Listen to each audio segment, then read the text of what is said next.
Saudari-saudara yang dikasihi oleh Tuhan, selamat merayakan anugerah kehidupan. Terus semangat untuk membangun paguyuban dan menghasilkan buah berkelimpahan yang dinikmati oleh banyak orang demi keselamatan. Kita berjumpa lagi dalam renungan Advent. Kita mempunyai buku di Wonogiri ini yang dibuat oleh paroki kita sendiri berdasarkan buku dari keuskupan yang jauh disederhanakan supaya perjumpaan tidak terlalu panjang karena COVID, ya kan? Dan supaya juga mudah dipahami. Buku pendalaman Advent 2020 Paroki Santo Yohanes Rasul Wonogiri dalam komunitas sel. Tema besarnya orang Katolik yang semakin bersatu dengan Kristus dan berbuah kasih. Ini bukunya.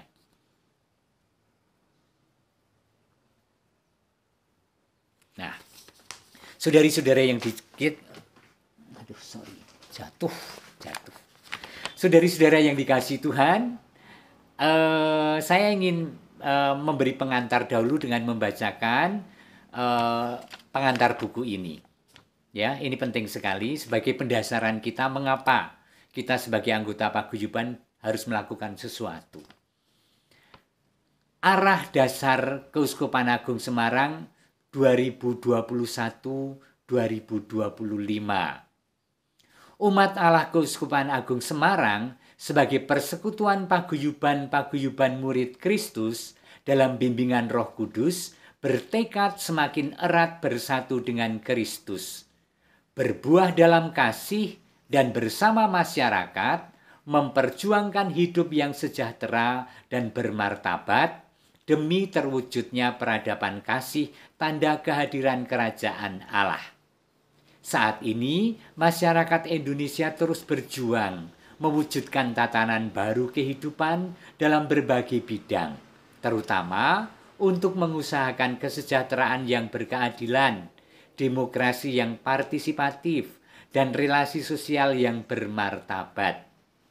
Dalam kesatuan dengan gerak masyarakat tersebut, umat Allah Keuskupan Agung Semarang secara khusus juga terus berjuang meningkatkan dan mempertanggungjawabkan pengetahuan, penghayatan, pengungkapan, pewujudan, serta kesaksian iman agar semakin beriman cerdas, tangguh, misioner, dan dialogis. Untuk mewujudkan cita-cita di atas, umat Allah Keuskupan Agung Semarang melakukan pendidikan dan pengajaran iman, perayaan iman, pengembangan cara hidup Katolik, penguatan semangat kerasulan umat dan lembaga-lembaga pelayanan gereja.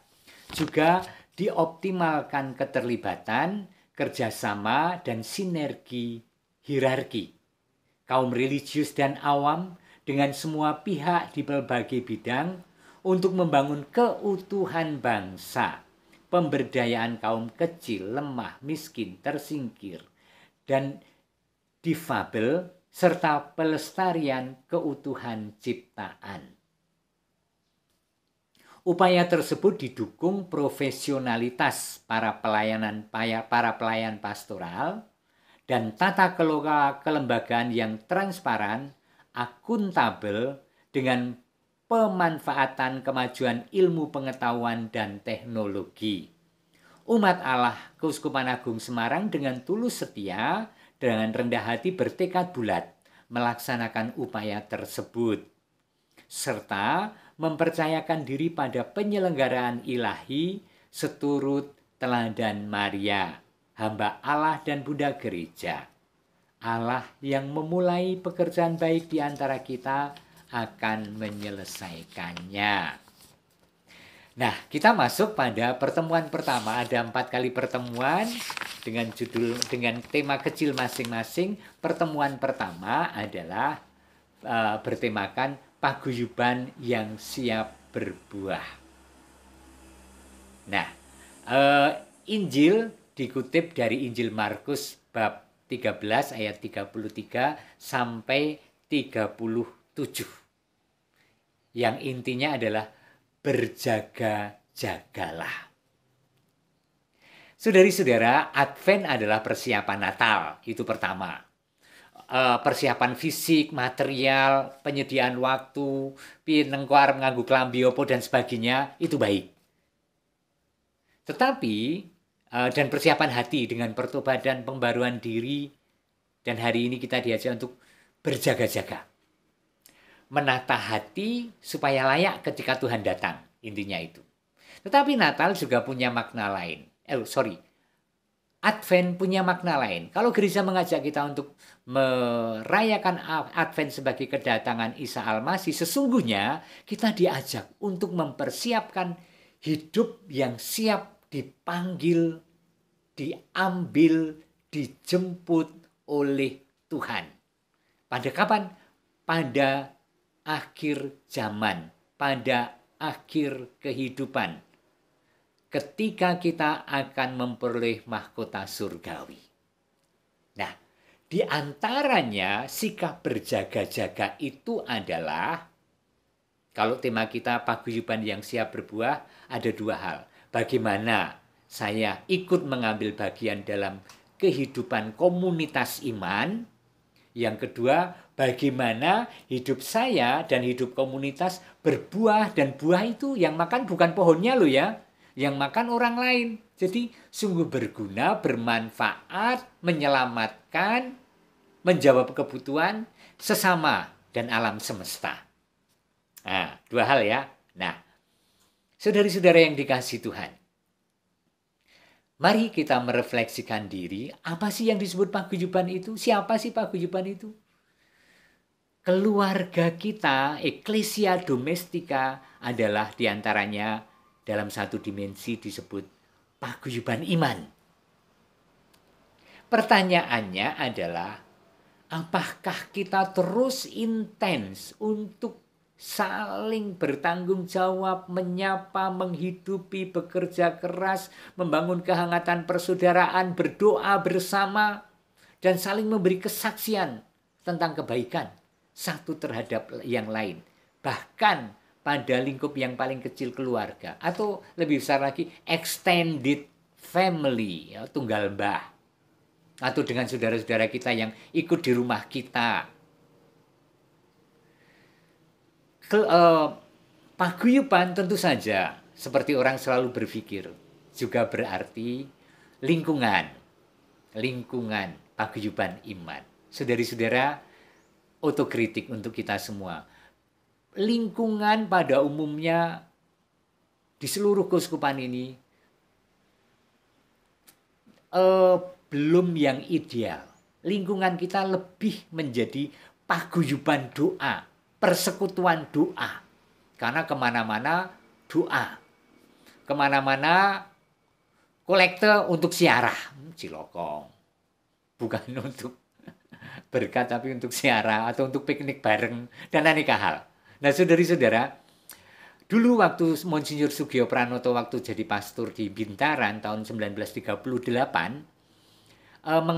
menyatakan gagasan begini, alangkah baiknya kalau ada seseorang di satu pemukiman menghimpun umat Katolik di sekitarnya beberapa, supaya gereja itu tidak hanya dikenal ketika Ekaristi hari Minggu berkumpul di gereja, tetapi sungguh-sungguh dikenal oleh lingkungannya berkat ini, kehadiran paguyuban iman Katolik yang hanya terdiri dari beberapa keluarga itu, yang terus-menerus melahirkan gagasan dan melahirkan partisipasi di kampung, di kesatuan pemukiman setempat, dan bersama masyarakat setempat melakukan sesuatu yang bisa menjadi berkat. Nah, sekarang mari kita lihat paguyuban iman kita yang disebut lingkungan itu terdiri dari beberapa kampung, bahkan satu kelurahan atau satu desa yang terpencar-pencar. Dan kalau kita mengalami paguyuban yang kecil, kita mudah untuk merengek, oh kami kecil Romo hanya 16 keluarga. 16 itu sudah banyak sekali. Jangan dihitung kalau tugas nanti nggak bisa, bukan soal tugas, tetapi soal kesaksian, soal paguyuban, soal persaudaraan. Maka dibentuklah sel sekarang ini, supaya 4, 3, 5 keluarga ini sungguh menjadi saudara yang sesungguhnya. Siap? Ayo, mengambil bagian dalam paguyuban iman yang sangat kecil, keluarga, sel, baru lingkungan, dan paroki, dan gereja universal. Nah, pertanyaannya adalah, apakah partisipasi saya untuk menyegarkan dan menghidupkan paguyuban ini? Ada aneka partisipasi, tidak selalu menjadi pengurus, tidak. Tetapi bahwa saya hadir, bahwa saya menyumbangkan doa, bahwa saya memberi semangat, bahwa saya menyapa, Bu Sastro, sehat nggih, matur nuwun nggih jenengan kersa rawuh. Tahu. Yang pertama. Lalu yang kedua dikatakan paguyuban itu siap berbuah. Buahnya itu bukan untuk pohonnya, tetapi untuk dinikmati orang lain. Pertanyaannya ada dua, sub pertanyaan. Yang pertama, sebagai pribadi yang selalu mengolah diri dalam iman kepercayaan bersama paguyuban, nek paguyuban kuwi mentes lho ya. Apakah kemudian saya juga dibakar semangatnya untuk memberi kesaksian, untuk mengajak orang mengalami keselamatan Allah? Apa itu yang kita lakukan dengan sengaja, willfully, dengan sengaja? Bukan kebetulan, tetapi aku memang ingin mewartakan, aku ingin memberi kesaksian tentang hidupku pada orang itu, pada A, pada B, pada C. Aku mau mengunjungi dia, kayaknya dia kendor deh imannya. Aku ingin berdoa di keluarga itu. Yang kedua, sebagai paguyuban sendiri, rela enggak kalau kita disebut hanya kayak persekutuan doa? Itu bukan kayak dalam arti ngemingke, tetapi sebatas. Padahal cita-cita dengan komunitas sel atau lingkungan adalah jauh lebih besar dari itu, yaitu supaya gereja itu memberi kesaksian di desa, di kampung, di dusun, bersama masyarakat, membangun sesuatu, mengajak, menyuarakan sesuatu, sehingga menjadi komunitas yang terberkati dan selalu menyegarkan dan penuh persaudaraan. Selamat merenungkan dan selamat bersharing ya. Tuhan memberkati Anda semua, Bapa dan Putra dan Roh Kudus. Amin.